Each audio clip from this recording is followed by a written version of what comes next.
3년간 숨막혀 살던 대릴 사위 생활. 그런데 아내가 말했습니다. 지훈 씨, 우리 그만해요. 나 지쳤어요. 이혼 조정에서 장인이 소리쳤습니다. 내가 뭘 안다고 우리 회사를 논하냐? 그때 사위가 조용히 말했습니다. 제가 없었다면 회장님 그 사업들 진작에 부도났습니다. 그리고 마침내 진짜 자신으로 살게 된 남자가 말했습니다. 나는 이제야 비로소 숨을 쉽니다. 서울 서초구 반포동 성진그룹 본사에서 불과 10분 거리에 있는 고급 주택가. 정지우는 차 안에서 한참을 멍하니 앉아 있었습니다. 오늘이 결혼식 다음 날이었죠.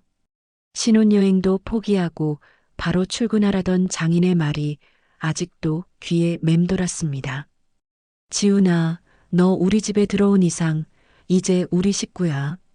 친정집이 아닌 본가로 생각해야 해. 박철민 회장의 목소리는 단호했습니다. 마흔도 안 된 사위에게 반말을 하는 것도 자연스러웠죠. 지우는 그때까지만 해도 그냥 예의상 하는 말인 줄 알았습니다. 하지만 곧 그 말의 진짜 무게를 알게 되었죠. 여보, 일어나세요. 아버지께서 아침 일찍 골프장 가시는데 같이 가자고 하시네요. 아내 박수진이 지훈을 깨웠습니다. 시계를 보니 새벽 5시. 결혼 첫날 밤이었는데도 수지는 남편보다 장인을 먼저 챙겼죠. 골프요? 저는 골프를 잘 못 치는데요. 괜찮아요. 아버지께서 가르쳐 주신대요. 빨리 준비하세요. 지우는 어리둥절했습니다. 신혼 첫날인데 새벽부터 장인과 골프라니. 하지만 거부할 수 있는 분위기가 아니었죠. 수진의 표정이 이미 굳어 있었으니까요. 골프장에서 박철민 회장은 지훈에게 말했습니다. 지훈아, 너 이제부터 우리 회사 기획실에서 일해. 내가 다니던 중견기업은 그만두고. 네. 하지만 회장님, 저는 제가 다니는 회사에서 팀장으로 승진 예정이고. 팀장? 그게 뭐가 중요해? 우리 회사 기획실 과장으로 들어오면 연봉이 2배는 늘어날 텐데. 지우는 할 말을 잃었습니다. 물론 성진그룹의 연봉이 더 높은 건 사실이었죠. 하지만 자신이 5년간 쌓아온 경력과 인맥을 하루아침에 포기하라는 말이었습니다. 생각해 볼 시간을 좀 주시면. 생각할 게 뭐가 있어. 내 딸과 결혼했으면 당연히 우리 가족이 되는 거고, 가족이면 같은 배를 타야지. 박철민 회장의 목소리에는 거부할 여지가 없었습니다. 지우는 고개를 끄덕일 수밖에 없었죠. 그날 저녁 지우는 부모님께 전화를 드렸습니다. 어머니, 저 회사를 옮기게 됐어요. 갑자기 왜? 내가 다니던 회사가 그렇게 좋다고 했잖니. 장인어른께서 성진그룹으로 오라고 하셔서요. 전화 너머로 어머니 정의자 여사의 한숨이 들렸습니다. 아들아, 너무 무리하지 마라. 결혼했다고 내가 너 자신을 잃어버리면 안 된다. 괜찮습니다, 어머니. 더 좋은 조건이니까요. 하지만 지훈의 목소리에는 확신이 없었습니다. 뭔가 잘못되고 있다는 느낌이 들었지만 아직은 그게 무엇인지 정확히 알 수 없었죠. 일주일 후 지훈은 성진그룹 기획실 과장으로 첫 출근을 했습니다. 회사 사람들의 시선이 따가웠죠. 모두들 지훈이 누구인지 알고 있었습니다. 회장 사위, 낙하산 인사라는 시선이었죠. 과장님, 처음 뵙겠습니다. 저는 김대리입니다. 아, 네. 잘 부탁드립니다. 과장님께서는 어떤 업무를 맡아서 하실 예정인가요? 김대리의 질문에 지훈은 당황했습니다. 사실 자신이 무슨 일을 해야 하는지도 명확하지 않았거든요. 그냥 기획실에 들어오라고만 했지 구체적인 업무 지시는 없었죠. 아직 정확히 정해진 건 없고요. 차차 알아가면서 하겠습니다. 김대리의 표정이 미묘하게 변했습니다. 역시 낙하산이구나 하는 표정이었죠. 점심시간에 지우는 수진에게 전화를 걸었습니다. 여보, 회사에서 제가 정확히 뭘 해야 하는지 좀 애매해서요. 아, 그냥 적응하면서 하세요. 아버지께서 따로 말씀해 주실 거예요. 그런데 사람들이 나를 좀 이상하게 보는 것 같아요. 신경 쓰지 마세요. 처음엔 다 그런 거예요. 수진의 목소리는 무덤덤했습니다. 남편의 고민보다는 그냥 빨리 전화를 끊고 싶어 하는 것 같았죠. 그날 오후 박철민 회장이 기획실에 들렀습니다. 지훈아, 잘 지내고 있지? 네, 회장님. 좋아. 그런데 말이야, 다음 주에 부산지사 실사가 있는데 내가 가서 좀 봐줘. 네. 저는 아직 회사 업무를 제대로 파악도 못했는데. 괜찮아. 그냥 가서 보고만 오면 돼. 어려운 일 아니야. 지우는 어리둥절했습니다. 신입사원도 아니고 과장급인데 단순히 보고만 오라는 건 말이 안 됐죠. 하지만 거부할 수는 없었습니다. 그날 밤 지우는 집에 돌아와서 수진에게 부산 출장 이야기를 했습니다. 부산 출장이요? 좋네요. 저도 같이 가서 여행이나 할까요? 여보, 이건 업무 출장이에요. 알아요. 그냥 같이 가면 저녁에 맛있는 거라도 먹을 수 있잖아요. 수지는 지훈의 업무보다는 자신의 즐거움에만 관심이 있는 것 같았습니다. 지훈은 점점 답답함을 느꼈죠. 여보, 내가 이 회사에서 정말 필요한 사람일까요? 무슨 소리예요? 아버지께서 데려오셨는데. 그게 아니라 제 능력으로 인정받는 게 아니라 그냥 사위라서 온 것 같아서요. 그런 생각은 왜 해요? 아버지께서 능력을 보고 데려오신 거죠. 하지만 수진의 말에는 확신이 없었습니다. 사실 수진도 아버지가 지훈을 왜 회사로 데려왔는지 정확히 알지 못했죠. 지훈은 그날 밤 잠들지 못했습니다. 결혼 일주일 만에 자신의 인생이 완전히 바뀌어 버렸죠. 자신이 원하던 삶이 아니었습니다. 하지만 어떻게 해야 할지 몰랐죠. 새벽에 일어나서 거울을 보니 벌써 얼굴이 수척해진 것 같았습니다. 이제 겨우 시작인데 벌써 이런 기분이라니. 지우는 깊은 한숨을 쉬었습니다. 성진그룹에서 일한 지 한 달이 지났습니다.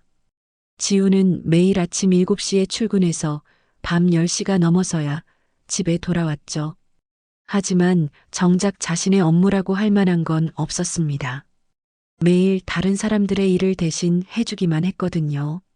과장님, 죄송한데 이 자료 정리 좀 도와주실 수 있을까요? 저희 팀에서 내일까지 제출해야 하는데 인력이 부족해서요. 영업팀 차 과장이 두꺼운 파일을 지훈 책상에 올려놓았습니다. 지훈은 당황했죠. 이거 영업팀 업무 아닌가요? 제가 기획실인데. 아, 그게 회장님께서 과장님이 다재다능하시다고 하시면서 우리 일도 좀 도와달라고 하셨거든요. 차 과장의 말에 지우는 할 말을 잃었습니다. 회장이 직접 말했다는데 거부할 수가 없었죠. 결국 지우는 밤늦게까지 남아서 영업팀 자료를 정리했습니다. 다음 날 아침 수진이 지훈을 깨웠습니다.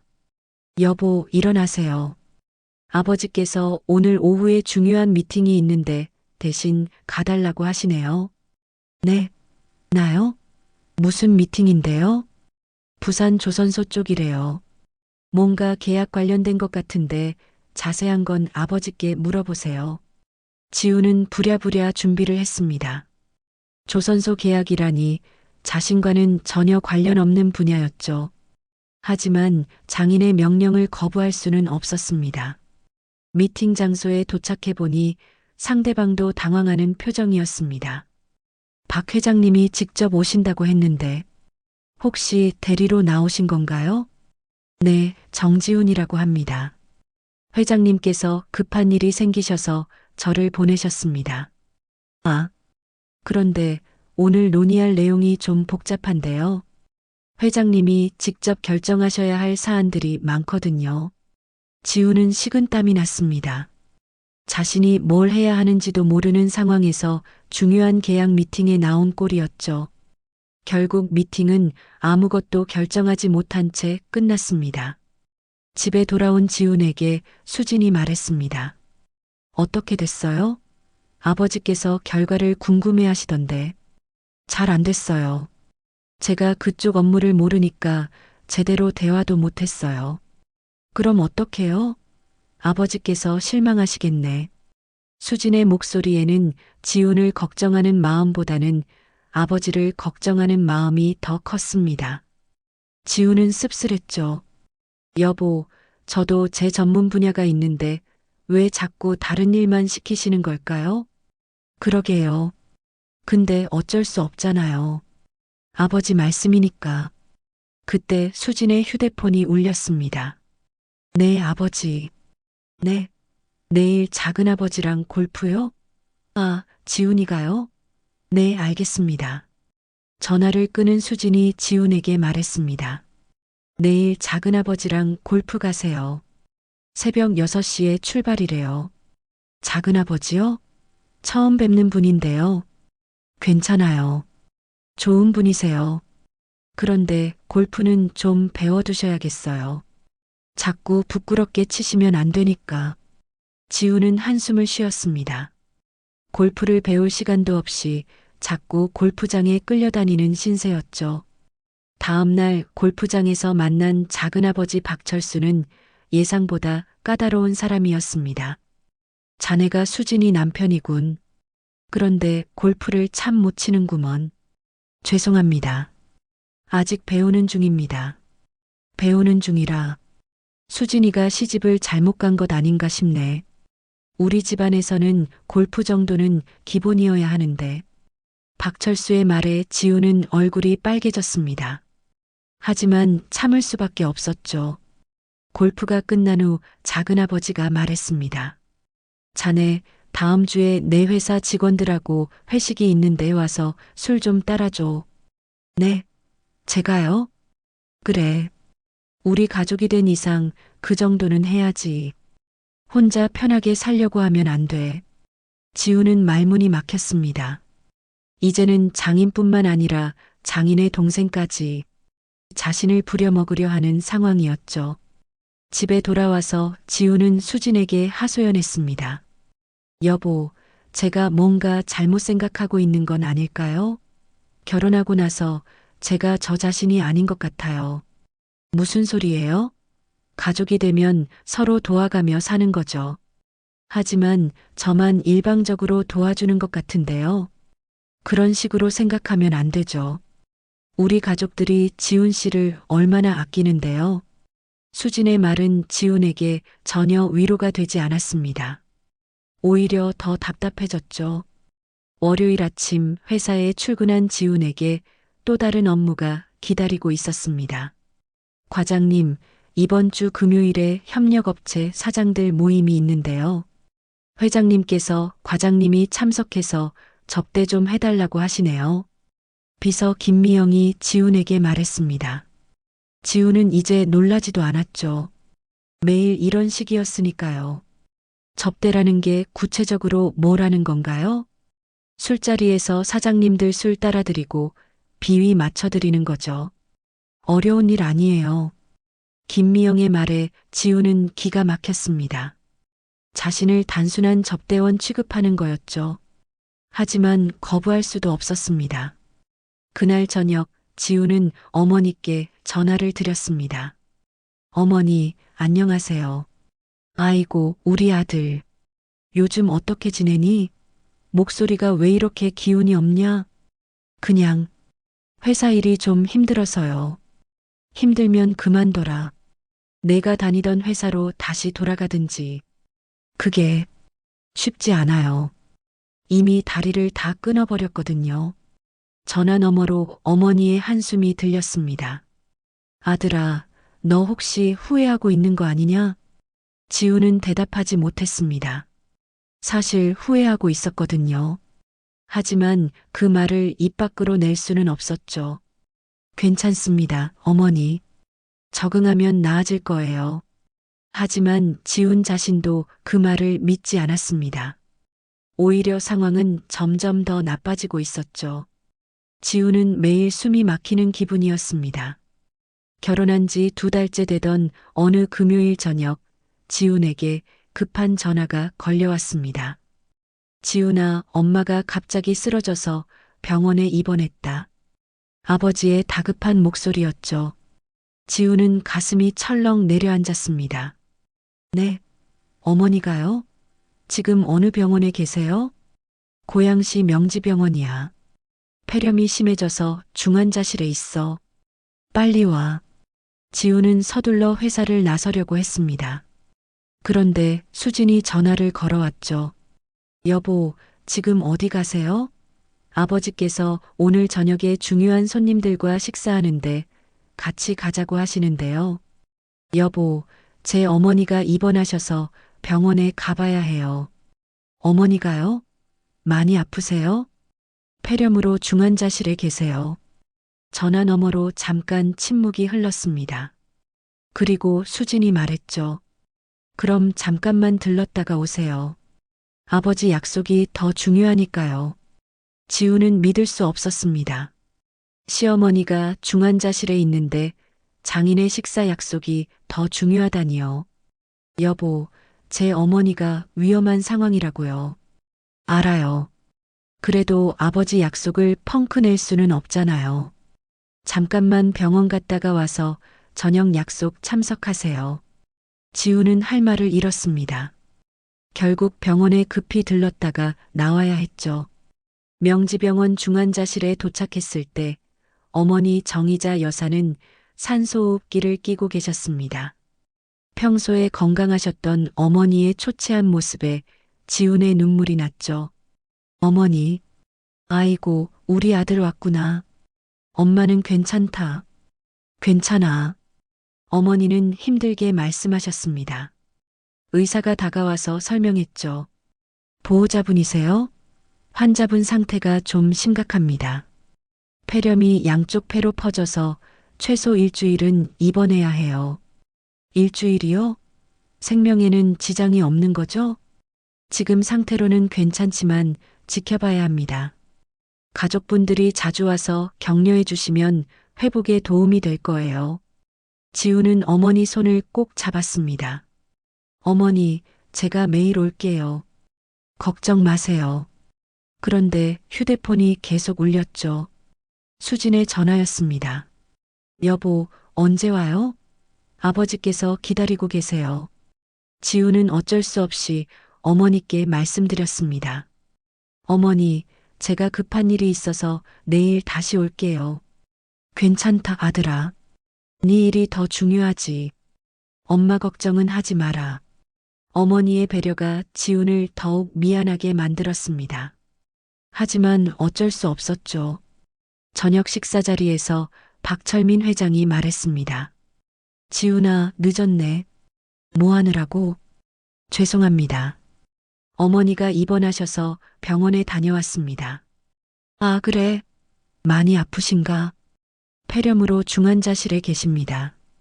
그럼 내일 과일이라도 사가지고 가봐야겠구나. 박철민 회장의 말에 지훈은 고마운 마음이 들었습니다. 하지만 이내 회장이 계속 말했죠. 그런데 지훈아, 다음 주 화요일에 우리 어머니 기일이야. 제주도 가족묘에서 추도식 하는데 같이 가야 해. 네. 그런데 제 어머니가 아직 입원 중인데요. 어머니야 며칠 더 입원하시면 되는 거고 우리 어머니 기일은 1년에 한 번뿐이잖아. 지훈은 당황했습니다. 친어머니가 중환자실에 있는데 장모 기일로 제주도에 가라는 말이었죠. 회장님, 제 어머니 상태가 좀 위험해서. 위험하면 더더욱 빨리 제주도 다녀와야지. 우리 어머니한테 인사드리고 오면 내 어머니도 빨리 나으실 거야. 박철민 회장의 논리는 이해할 수 없었지만 거부할 분위기가 아니었습니다. 그날 밤 집에 돌아온 지훈에게 수진이 말했습니다. 제주도 추도식 준비는 제가 다 해놓을게요. 지훈 씨는 그냥 따라오기만 하면 돼요. 여보, 제 어머니가 아직 중환자실에 계신데 제주도를 가도 될까요? 하루 이틀이면 되잖아요. 그리고 엄마 기일이 더 중요하죠. 수진의 말에 지우는 기가 막혔습니다. 친어머니보다 죽은 장모가 더 중요하다는 말이었죠. 주말 동안 지우는 틈틈이 병원에 갔습니다.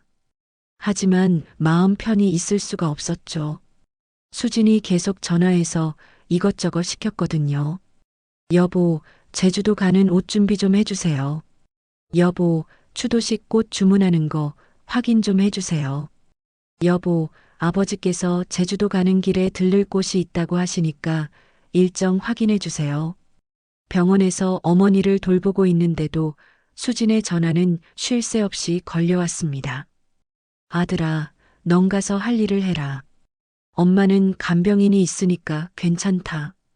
어머니는 지훈이 미안해하는 걸 아시고 오히려 지훈을 배려해 주셨죠.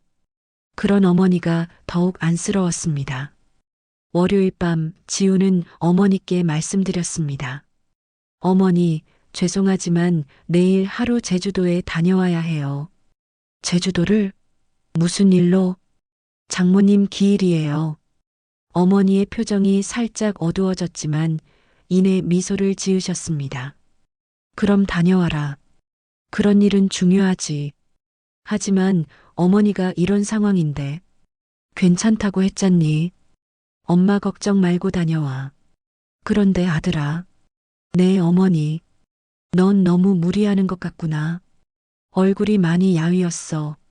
어머니의 말에 지훈의 눈물이 났습니다. 정작 자신이 아픈데도 아들을 걱정해 주시는 어머니였죠. 괜찮습니다, 어머니. 어서 나으세요. 응, 엄마가 빨리 나아서 맛있는 거 해줄게.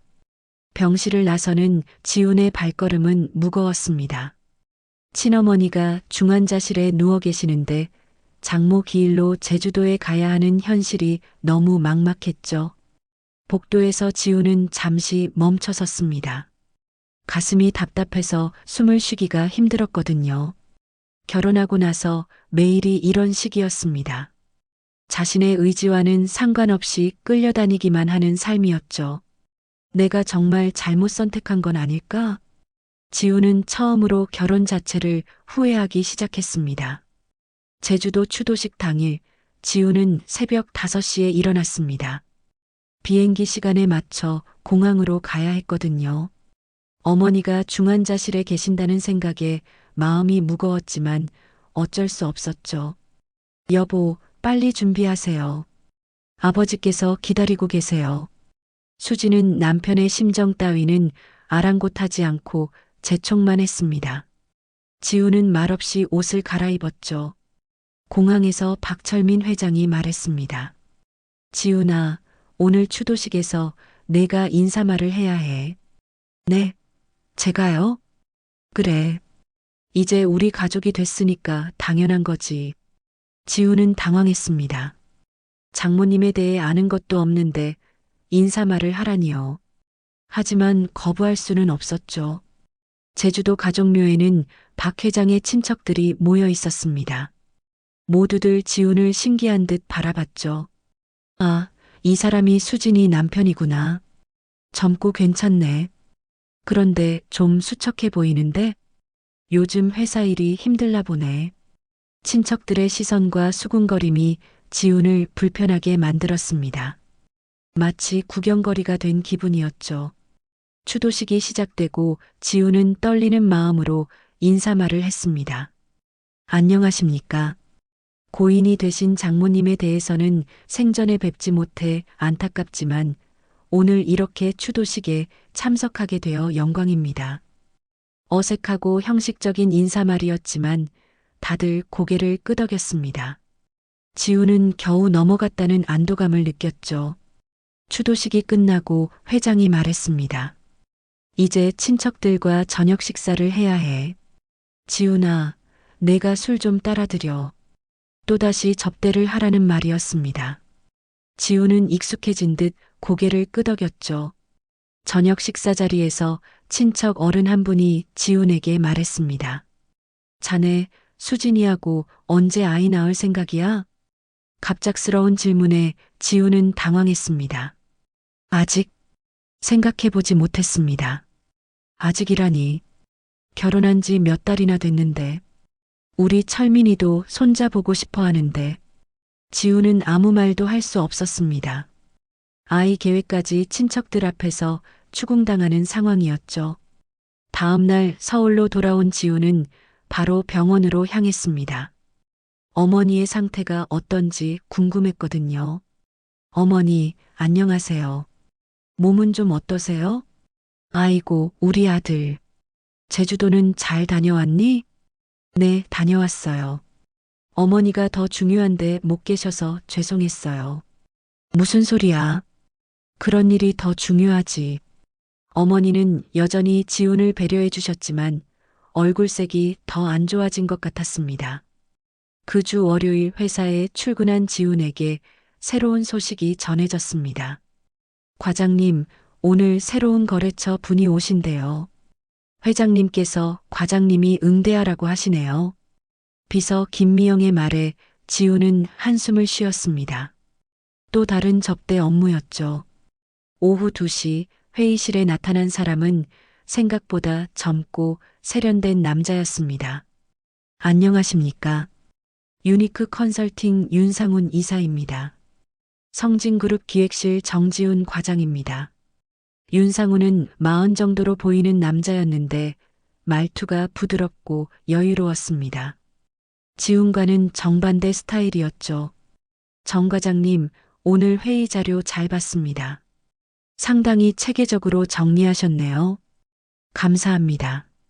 그런데 혹시 이 프로젝트를 실제로 진행하신 분이 정 과장님이신가요? 윤상훈의 질문에 지훈은 당황했습니다. 사실 그 자료는 다른 팀에서 만든 것을 지훈이 정리만 한 것이었거든요. 아, 제가 참여는 했습니다만. 아, 그렇군요. 그럼 실무진과 한 번 더 미팅을 잡아야겠네요. 윤상훈은 금방 눈치를 챘습니다. 지훈이 실제 업무를 담당하는 사람이 아니라는 걸 말이죠. 그때 수진이 회의실에 들어왔습니다. 아버지께서 부르시네요. 잠깐 올라오시라고. 수진은 지훈에게 말하다가 윤상훈을 보고 살짝 놀랐습니다. 아, 미팅 중이셨네요. 죄송합니다. 괜찮습니다. 저는 유니크 컨설팅 윤상훈입니다. 윤상훈이 정중하게 인사했습니다. 수진도 자연스럽게 인사를 받았죠. 성진그룹 기획이사 박수진입니다. 아, 회장님 따님이시군요. 반갑습니다. 윤상훈의 태도는 자연스럽고 격식을 차리지 않았습니다. 수진은 그런 모습이 인상적이었죠. 그럼 저는 위로 올라가 보겠습니다. 지훈이 자리를 뜨자 윤상훈이 수진에게 말했습니다. 정 과장님은 좀 피곤해 보이시는데 괜찮으신가요? 아, 요즘 업무가 많아서요. 그런 것 같네요. 그런데 실례지만 정 과장님이 이 프로젝트의 실무 담당자가 맞나요? 수진은 잠시 망설였습니다. 사실 지훈이 회사에서 어떤 일을 하는지 정확히 모르고 있었거든요. 저도 정확한 업무 분장은 잘 모르겠어요. 아, 그렇군요. 그럼 다음에 실무진과 직접 미팅을 잡는 게 좋겠네요. 윤상훈의 말에 수진은 약간 부끄러워졌습니다. 남편의 업무조차 제대로 모르고 있다는 게 드러났거든요. 죄송합니다. 제가 신경을 못 써서. 아니에요. 괜찮습니다. 그런데 박 이사님, 혹시 시간 되시면 커피 한 잔 하실까요? 회사 이야기도 들어보고 싶고요. 윤상훈의 제안에 수진은 잠시 망설였습니다. 하지만 거절할 이유도 없었죠. 좋네요. 카페에서 윤상훈은 수진에게 말했습니다. 성진그룹은 정말 훌륭한 회사네요. 특히 기획 부분이 체계적으로 잘 되어 있어요. 감사합니다. 아버지께서 오랫동안 공들여 만든 시스템이거든요. 회장님 따님으로서 부담도 클 것 같은데요. 그렇기도 해요. 아무래도 더 잘해야 한다는 압박감이 있죠. 윤상우는 수진의 말을 진지하게 들어주었습니다. 지우는 한 번도 수진의 이런 고민을 들어준 적이 없었죠. 그런 부담감은 당연한 것 같아요. 하지만 박 이사님은 충분히 잘하고 계시는 것 같은데요. 윤상훈의 말에 수진은 묘한 기분이 들었습니다. 오랫동안 누군가에게 인정받지 못했던 기분이었거든요. 고맙습니다. 그런 말 들으니까 힘이 나네요. 가족이나 주변 사람들이 잘 못 봐주나 보네요. 윤상훈의 말에 수지는 순간 지훈의 얼굴이 떠올랐습니다. 남편은 자신의 일에 관심이 없었죠. 아니, 관심을 가질 여유도 없어 보였습니다. 그런 것 같아요. 다들 바쁘니까.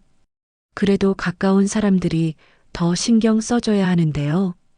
윤상훈의 배려 깊은 말에 수지는 뭔가 허전했던 마음이 채워지는 기분이었습니다. 윤상훈과의 첫 만남 이후 수진의 일상에 작은 변화가 생겼습니다. 윤상훈이 성진그룹과의 프로젝트를 위해 일주일에 두세 번씩 회사에 왔거든요. 그때마다 수진은 자연스럽게 그와 마주치게 되었죠. 박 이사님, 오늘도 일찍 오셨네요. 윤 이사님도 벌써 오셨네요. 커피 드실까요? 그럼 감사하겠습니다. 작은 대화들이 쌓이면서 수지는 윤상훈에게 점점 호감을 느끼기 시작했습니다. 그는 지훈과는 정반대였거든요. 자신감이 있고 여유롭고 무엇보다 수진의 말을 진심으로 들어주었죠. 요즘 어떠세요? 지난번에 말씀하신 기획안은 잘 진행되고 있나요? 아, 기억해 주셨네요. 생각보다 잘 되고 있어요. 다행이네요. 박 이사님이 워낙 꼼꼼하게 하시니까 걱정은 안 했지만요. 윤상훈의 말 한마디 한마디가 수진에게는 달콤했습니다. 집에서는 누구도 자신의 일에 관심을 갖지 않았거든요. 한편 지우는 여전히 회사에서 온갖 자빌에 시달리고 있었습니다. 과장님, 이번 주말에 회장님 별장 청소하러 가야 한다는데요. 주말에요? 저는 어머니 병문안을 가야 하는데. 회장님 말씀이니까 어쩔 수 없죠. 아, 그리고 다음 주에 골프 접대도 있다고 하시니까 미리 준비해 두세요. 비서 김미영의 말에 지우는 한숨만 나왔습니다. 자신의 시간이라는 게 전혀 없었죠. 그날 저녁 집에 돌아온 지훈에게 수진이 말했습니다. 지훈 씨, 요즘 집에 와서도 말이 없네요. 피곤해서 그래요. 맨날 피곤하다고만 하시네. 저랑 대화할 생각은 없으세요? 지훈은 고개를 들었습니다. 수진이 대화를 원한다는 게 신기했거든요. 무슨 대화를 하고 싶으세요? 그냥 일상적인 얘기라도. 회사는 어떤지, 사람들은 어떤지. 회사요? 뭐 특별한 건 없어요. 정말 재미없게 사시네. 저는 요즘 새로운 프로젝트 때문에 바쁘거든요. 수진이 자신의 이야기를 시작했습니다. 하지만 지훈은 제대로 듣지 못했죠. 머릿속이 복잡했거든요. 지훈 씨, 제 말 듣고 있어요? 네. 아, 듣고 있어요. 방금 뭐라고 했는지 말해보세요. 지훈은 대답하지 못했습니다. 정말로 듣지 못했거든요. 역시나, 당신은 저에게 관심이 없어요. 그게 아니라, 요즘 너무 정신이 없어서 맨날 그런 식으로 변명만 하시네. 수진의 목소리에 짜증이 섞였습니다. 그때 수진의 머릿속에는 윤상훈의 모습이 떠올랐죠. 자신의 말을 진지하게 들어주던 그 사람의 모습이요. 며칠 후 수진은 윤상훈과 프로젝트 미팅을 했습니다. 요즘 많이 바쁘시죠? 얼굴이 좀 피곤해 보이세요. 그런가요? 집안일이 좀 복잡해서요. 집안일이요? 혹시 가족분 중에 편찮으신 분이 계신가요? 윤상훈의 세심한 배려에 수지는 마음이 흔들렸습니다. 아니에요. 그냥 남편이 요즘 힘들어해서 신경이 쓰여서요. 아, 그렇군요. 정 과장님 말씀이시죠? 네. 회사 적응이 쉽지 않은 것 같아요. 그럴 수도 있겠네요. 그런데 박 이사님이 너무 신경 쓰시는 것 같은데 본인도 챙기셔야죠. 제가요? 네. 남편분 챙기는 것도 좋지만 박 이사님 자신의 감정도 중요하잖아요. 윤상훈의 말에 수지는 뭔가 깨달았습니다. 자신은 언제부터인가 지훈의 눈치만 보며 살고 있었던 거였죠. 윤 이사님 말이 맞는 것 같아요. 저도 모르게 너무 맞춰주려고만 했네요. 그런 배려심이 나쁜 건 아니지만 때로는 자신의 마음도 표현해야죠. 그날 밤 수지는 지훈에게 말했습니다. 지훈 씨, 우리 진지하게 얘기 좀 해요. 무슨 얘기요? 우리 관계 말이에요. 지훈은 갑작스러운 수진의 말에 당황했습니다. 갑자기 왜 그러세요? 갑자기가 아니에요. 저는 오래전부터 생각해 온 거예요. 수진의 목소리가 진지해졌습니다. 지훈 씨, 당신은 저를 안 봐요. 무슨 말씀이세요? 제 말을 들어주지도 않고 제 감정에도 관심이 없어요. 당신에게 저는 그냥 아버지 딸일 뿐이에요. 지훈은 할 말을 잃었습니다. 사실 수진의 말이 맞았거든요. 그리고 당신도 행복해 보이지 않아요. 맨날 숨막혀 하면서 살잖아요. 제가 적응하면 언제까지 적응할 거예요? 벌써 몇 달째 똑같은 말만 하고 있어요. 수지는 깊은 숨을 쉬었습니다. 지훈 씨, 우리 그만해요. 네. 이혼해요. 나 지쳤어요. 지훈은 순간 모든 게 멈춘 것 같았습니다. 이혼이라는 말이 귀에 들어오지 않았죠. 갑자기가 아니라고 했잖아요. 저는 정말 오래 생각했어요. 하지만 회장님께서 아버지는 제가 설득할게요. 지훈 씨도 이게 맞는 것 같지 않아요? 지훈은 대답하지 못했습니다. 하지만 마음 한편으로는 이상한 감정이 들었죠. 지훈 씨, 당신도 이 생활이 행복하지 않잖아요.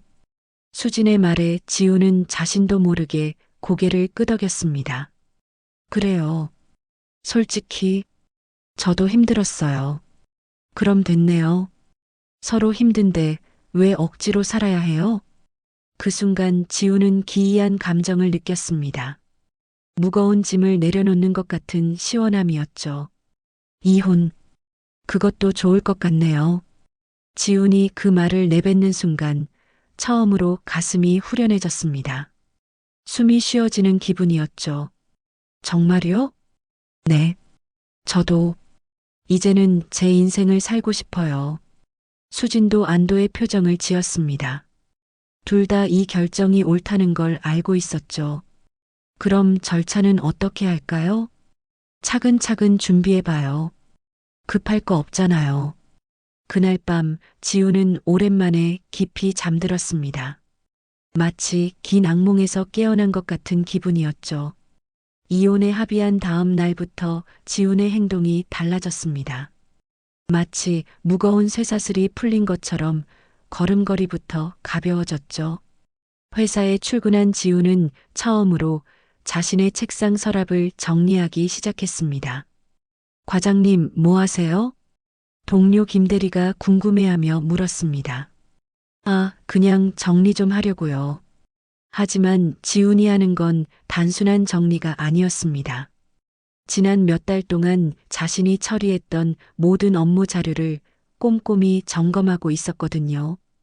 회사 서버에 접속해서 자신의 작업 내역을 하나하나 확인했죠. 이상하네. 이 프로젝트는 제가 한 게 맞는데 담당자가 다른 사람으로 되어 있네요.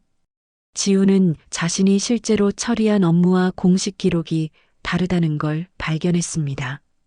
자신의 이름은 어디에도 없고 공로는 모두 다른 사람들이 가져간 상황이었죠. 부산 조선소 계약건도 제가 기초 자료를 다 만들었는데 지훈은 컴퓨터 화면을 보며 씁쓸하게 웃었습니다. 자신이 얼마나 이용당하고 있었는지 이제야 제대로 보였거든요. 점심시간에 지훈은 조용히 프린터실에서 중요한 문서들을 출력했습니다. 자신이 실제로 작업한 프로젝트 리스트와 성과 자료들이었죠. 언젠가 필요할지도 모르니까요. 혹시 모르잖아. 지우는 혼잣말을 하며 문서들을 가방에 넣었습니다. 이제 더 이상 당하고만 살지 않겠다는 다짐이었죠. 오후에 박철민 회장이 기획실에 들렀습니다. 지우나, 이번 주말에 골프 접대가 있는데 준비 잘하고 있지? 네, 회장님. 좋아. 그런데 상대방이 까다로운 분이니까 실수하지 마라. 최선을 다하겠습니다. 지훈의 대답은 예전과 같았지만 마음가짐은 완전히 달라져 있었습니다. 이제 몇 개월만 더 참으면 되는 일이니까요. 퇴근 후 지훈은 병원으로 향했습니다. 어머니의 상태가 많이 좋아져서 일반 병실로 옮겨졌거든요. 어머니, 오늘 기분이 어떠세요? 아이고, 우리 아들. 엄마가 많이 나아졌어. 곧 퇴원할 수 있을 것 같다. 어머니의 얼굴에 생기가 돌아온 모습을 보니 지훈도 마음이 편해졌습니다. 어머니, 제가 드릴 말씀이 있어요. 무슨 말이니? 지훈은 잠시 망설였습니다. 어머니께 이혼 이야기를 어떻게 꺼내야 할지 고민이 됐거든요. 어머니, 저 곧 이혼할 것 같아요. 뭐라고? 어머니는 놀란 표정을 지었습니다. 수진 씨와 제가 서로 합의했어요. 억지로 살 이유가 없잖아요. 아들아, 그게 무슨 소리냐? 결혼한 지 얼마나 됐다고. 어머니, 저 정말 행복하지 않았어요. 매일 숨이 막혔거든요. 지훈의 진심 어린 말에 어머니의 표정이 변했습니다. 너 혹시 많이 힘들었구나. 네. 하지만 이제 괜찮아요. 제가 나로 살기로 했거든요. 지훈은 어머니의 손을 꼭 잡았습니다. 엄마, 이제부터 진짜 효도할게요. 제가 나로 살기로 했어요. 어머니의 눈에 눈물이 맺혔습니다. 우리 아들이 그렇게 힘들었는데 엄마가 몰랐구나. 괜찮습니다. 이제 새로 시작하면 되니까요. 지훈의 목소리에는 확신이 있었습니다. 더 이상 누군가의 그림자로 살지 않겠다는 의지가 느껴졌죠. 그런데 아들아, 이혼하면 어떻게 살 생각이냐? 아직 구체적으로 정하지는 못했지만 제가 할 수 있는 일을 찾아볼 거예요. 회사는 어떻게 할 거냐? 그것도 정리할 예정이에요. 애초에 제가 원해서 들어간 곳도 아니고요. 어머니는 고개를 끄덕였습니다. 그래, 내가 옳다. 남 눈치 보면서 사는 것보다는 당당하게 너의 길을 가는 게 맞지. 어머니의 지지에 지훈은 더욱 확신이 섰습니다. 그날 밤 집에 돌아온 지훈을 수진이 기다리고 있었습니다. 지훈 씨, 아버지께 말씀드렸어요. 어떻게 반응하셨어요? 처음에는 많이 놀라셨죠. 하지만 제가 설득했어요. 수진의 말에 지훈은 안도했습니다. 감사해요. 쉽지 않았을 텐데. 아니에요. 저도 이게 맞다고 생각하거든요. 수진도 후련한 표정이었습니다. 그런데 아버지께서 조건이 하나 있다고 하시네요. 조건이요? 회사는 계속 다니라고 하시네요. 최소 석 달은. 지훈은 당황했습니다. 석 달이요? 왜요? 갑자기 그만두면 다른 사람들이 이상하게 생각할까 봐서요. 체면 때문인 것 같아요. 지훈은 한숨을 쉬었습니다. 마지막까지도 박철민 회장의 체면이 우선이었죠. 알겠어요. 석 달 정도야. 사실 지훈에게도 나쁘지 않은 조건이었습니다. 석 달 동안 차근차근 준비할 수 있으니까요. 그리고 지훈 씨 위자료나 재산 분할 같은 건 신경 쓰지 마세요. 제가 다 포기할게요. 정말요? 네. 저희 둘 다 새로 시작하는 건데 깔끔하게 정리하는 게 좋죠. 수진의 배려에 지훈은 고마웠습니다. 그날 밤 지훈은 오랜만에 편안한 잠자리에 들었습니다. 미래에 대한 불안감은 있었지만 그보다는 희망이 더 컸죠. 이제 정말 시작이구나. 지훈은 그렇게 생각하며 눈을 감았습니다. 석 달이 흘렀습니다. 지우는 그 기간 동안 조용히 자신의 미래를 준비했죠. 낮에는 평소처럼 회사 일을 하고 저녁에는 작은 컨설팅 회사 설립을 위한 준비 작업을 했습니다. 무엇보다 어머니가 완전히 회복되어 퇴원하신 것이 가장 큰 기쁨이었죠. 아들아, 정말 이혼하는 게 맞니? 네, 어머니. 서로에게 좋은 일이에요. 그래, 내가 결정한 일이니까 엄마가 뭘 말하겠니? 그런데 조심해라. 상대방이 만만한 사람들이 아니잖니. 어머니의 걱정스러운 말에 지우는 고개를 끄덕였습니다. 하지만 더 이상 두렵지 않았죠. 드디어 이혼조정위원회가 열리는 날이 왔습니다. 서울 가정법원 조정실에는 박철민 회장, 수진, 그리고 지훈이 각자의 변호사와 함께 앉아 있었죠. 오늘 이 자리는 박수진 씨와 정지훈 씨의 이혼 조정을 위해 마련되었습니다. 조정위원회 말에 모두가 긴장한 표정을 지었습니다. 먼저 양측의 의견을 들어보겠습니다. 이혼에는 합의하신 것으로 알고 있는데 재산 분할이나 기타 조건에 대해 이견이 있나요? 수진의 변호사가 먼저 입을 열었습니다. 저희 측에서는 재산 분할을 포기하겠다는 입장입니다. 다만 피신청인이 현재 저희 회사에 근무하고 있어서 퇴사 시기와 관련해서 몇 가지 조건이 있습니다. 그때 박철민 회장이 갑자기 말했습니다. 잠깐, 조정위원님. 저는 이 이혼에 반대합니다. 조정실이 순간 조용해졌죠. 수진이 당황한 표정으로 아버지를 바라봤습니다. 아버지, 저희가 이미 합의했잖아요. 합의? 내가 언제 합의했다고 했냐? 박철민 회장의 목소리가 커졌습니다. 지훈이 내 놈, 우리 집에 들어와서 밥 먹고 자더니 이제 우리 딸 버리고 도망가려고? 지훈은 차분하게 대답했습니다. 회장님, 저희는 서로 맞지 않는다는 걸 깨달았을 뿐입니다. 맞지 않는다고? 내가 뭘 안다고 그런 말을 해? 박철민 회장의 얼굴이 붉어졌습니다. 그리고 내 놈이 우리 회사에서 한 게 뭐가 있다고 큰 소리야? 내가 먹여주고 재워주고 일자리까지 줬는데. 회장님, 제가 회사에서 한 일이 없다고 하셨죠? 지훈의 목소리가 조금씩 단단해졌습니다. 당연하지. 내가 뭘 했는데? 그때 지훈이 가방에서 두꺼운 서류 뭉치를 꺼냈습니다. 그럼 이건 뭐라고 설명하시겠습니까? 그게 뭔데? 제가 지난 석 달 동안 정리한 자료입니다. 제가 성진그룹에서 실제로 처리한 업무 목록이죠. 지훈은 서류를 조정위원에게 건네며 말했습니다. 부산 조선소 계약건 회장님께서 기억하시죠? 그게 어쨌다는 거야? 그 계약의 기초 타당성 분석부터 재무 검토까지 모든 작업을 제가 했습니다. 하지만 공식 기록에는 제 이름이 없더군요. 박철민 회장의 표정이 굳어졌습니다. 그리고 영남권 유통망 확장 프로젝트도 마찬가지입니다. 시장 조사부터 사업 계획서 작성까지 제가 다 했는데 공로는 다른 사람이 가져갔죠. 지훈은 차근차근 자료를 넘기며 설명했습니다. 특히 작년 하반기 신규 사업 진출권은 어떻습니까? 제가 만든 사업 계획서가 없었다면 그 사업 자체가 불가능했을 텐데요. 너 지금 뭐 하는 거야? 박철민 회장의 목소리가 떨렸습니다.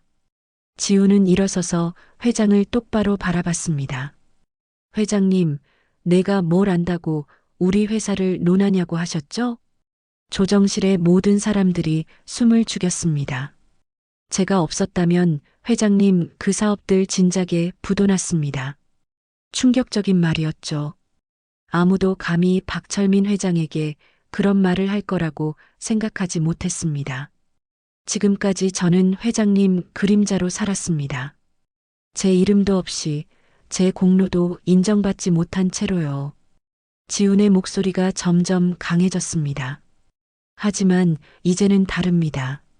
저는 더 이상 누군가의 그림자로 살지 않겠습니다. 수진이 처음으로 남편을 다른 시선으로 바라봤습니다. 이렇게 당당한 지훈의 모습은 처음 보는 거였죠. 너 지금 나한테 대들고 있는 거냐? 박철민 회장이 일어섰지만 지훈은 물러서지 않았습니다. 대드는 게 아닙니다. 사실을 말하는 거죠. 지훈은 또 다른 자료를 꺼냈습니다. 그리고 회장님, 제가 처리한 업무 중에 문제가 있는 것들도 있습니다. 문제라니? 일부 계약에서 회계 처리가 불분명한 부분들이 있더군요. 혹시 세무조사가 나오면 곤란할 수도 있겠어요. 박철민 회장의 얼굴이 창백해졌습니다. 지훈이 회사의 약점을 알고 있다는 뜻이었거든요. 저는 이미 퇴사할 사람이니까 상관없지만요. 지훈의 차분한 말에 회장은 할 말을 잃었습니다. 조정위원이 말했습니다. 양측 모두 차분하시기 바랍니다. 그럼 재산 분할은 포기하고 이혼에만 합의하시는 걸로 정리하겠습니다. 박철민 회장은 더 이상 반대하지 못했습니다. 지훈이 회사의 중요한 비밀들을 알고 있다는 걸 깨달았거든요. 좋습니다. 이혼 조정이 성립되었습니다. 조정위원회 선언과 함께 지훈과 수진의 결혼이 공식적으로 끝났습니다. 조정실을 나서면서 수진이 지훈에게 말했습니다. 지훈 씨, 오늘 정말 놀랐어요. 그런 모습이 있는 줄 몰랐어요. 저도 몰랐어요. 하지만 더 이상 참을 수 없었거든요. 앞으로 잘 사세요. 수진 씨도요. 두 사람은 담담하게 작별 인사를 나눴습니다. 서로에게 원망은 없었죠. 지훈은 법원을 나서며 깊은 숨을 들이마셨습니다. 정말로 자유로워진 기분이었죠. 이제야 내 인생이 시작이구나. 지훈의 입가에 미소가 번졌습니다. 드디어 진짜 자신의 삶을 살 수 있게 된 거였죠. 이혼 조정이 끝난 지 일주일 후 지훈은 서초구 집을 나왔습니다. 짐이라고 해봐야 옷가지와 개인 물품 몇 개가 전부였죠. 3년간 살았던 집이었지만 정작 자신의 것이라고 할 만한 건 거의 없었습니다. 지훈아, 집에 온 걸 환영한다. 고양시 외곽의 오래된 단독주택에서 아버지가 반갑게 맞아주셨습니다. 30년 된 집이었지만 깔끔하게 정리되어 있었죠. 아들아, 고생 많았다. 이제 마음 편히 쉬어라. 어머니 정의자 여사는 지훈의 손을 꼭 잡으며 말씀하셨습니다. 완전히 회복하신 어머니의 따뜻한 손길이 지훈에게는 세상에서 가장 소중했죠. 어머니, 이제 진짜 효도할게요. 무슨 효도 타령이냐? 내가 건강하고 행복하게 사는 게 최고의 효도다.